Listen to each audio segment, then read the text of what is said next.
Hi, I'm Mrs. Van Horsten, the instructional coach here at Jefferson Elementary School, and it is my pleasure to read Chapter 11 with you. It's titled, If You Can Dream It. Hello, this is the fire department. There's a mother possum hanging from a traffic light in the town square, and 8 possum babies are hanging with her. You say a possum, ma'am?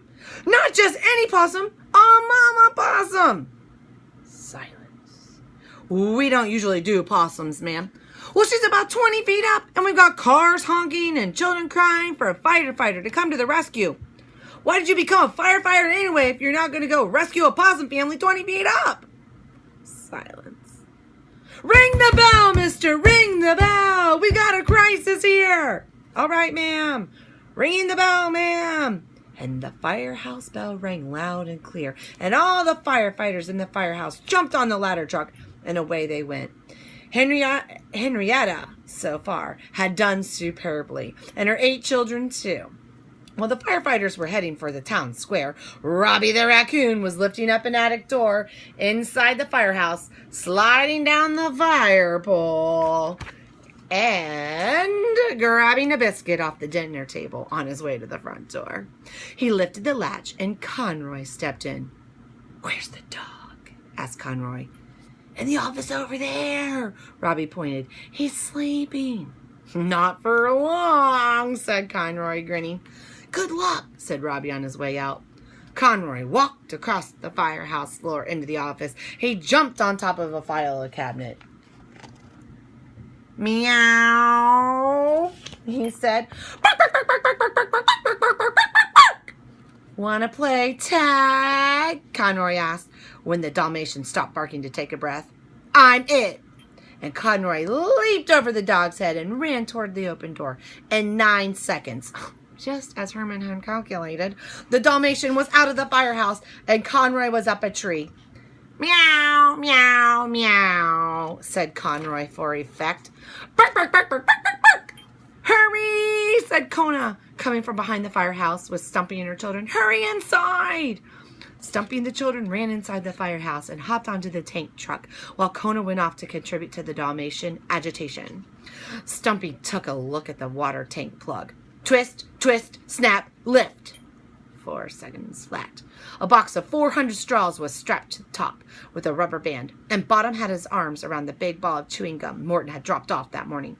Stumpy unstrapped the box, opened it, and put the gum ball into position. "All right, children," she said, "go!" Top, Bottom, and Sparrow set to dunking and plugging. They were amazingly quick. But then Top noticed the shiny firehouse pole over in the corner of the room. "Wow," he said, "a real-life fire hose pole. I've never seen one in person. Look how shiny. I bet it's so fun. Do you think I could—" "Dunk!" shouted Sparrow. "Dunk!" Top resumed dunking after the 10-second distraction that had been calculated into Herman's load chart. But as the children dunked and plugged and Stumpy stood by the ready to hand the full straws to the owls when they arrived, a bit of a problem was brewing back in the park. There, 199 owls had shown up to be flyers, just as Augustina had promised. But the 200th owl was missing, and that was Augustina herself. She had sprained a wing, and she was on bed rest for a week.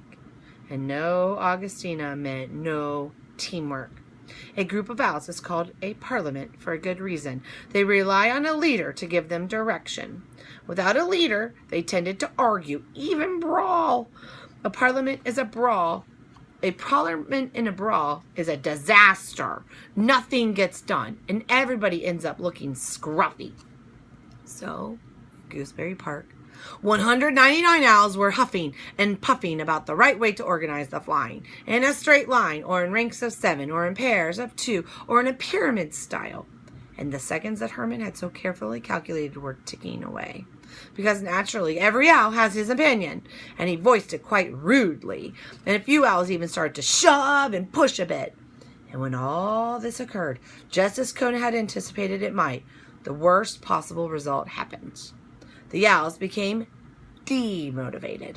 So while the squirrels in the firehouse dunked and plugged with all their might, and Conroy meowed and Henrietta swung upside down in the town square, 199 owls started to question whether this was all really necessary, and why should they work for a crow and a dog anyway? And what if they became trapped in the firehouse? And would it not be easier to go back home and just wait for the drought to be over? Because after all, nothing in life is permanent, and that includes droughts. And why not just approach the whole problem by way of the mind rather than the body, and just visualize rain coming? That should work. Just visualize the water problem going away, and surely the power of the mind would show itself to be superior to flying 1.7 miles out and back in pairs, or ranks of 7, or in a pyramid style, or in a straight line. Better just to call it a night and go home. Wait! Called a strong voice from high in a tree. Wait! The owls all looked up. Huh. There was Morton, wings spread wide, kind of a glow all around him. It was Stumpy's watch, which Murray had loaned him for some drama. Morton began to speak. He had 35 seconds, so he knew he better make it good. There is in each one of you, Morton began, a hero. And this is your moment of reckoning. Your moment of reckoning. Will you listen to the voice within you that wants you to fail? Or will you be better than that? Will you fly to the heights of greatness you never imagined? This is your moment of reckoning. Morton pulled out every motivational line he'd ever used on a crowd. Group hypnosis really was what this was all about. And Morton was a master. He spoke passionately, intensely, meaningfully for 32 seconds. And then he finished with the zinger that always worked at the end. If you can dream it, you can do it! And 199 owls, eyes shining with a new glow of self-awareness, they pulled themselves together into one long straight line. And off they flew. Morton dropped the watch back to Murray, and then he caught up with the Parliament.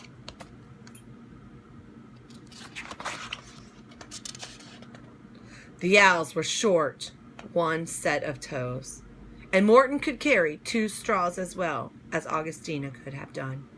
And besides, Morton thought, maybe this was his moment of reckoning too.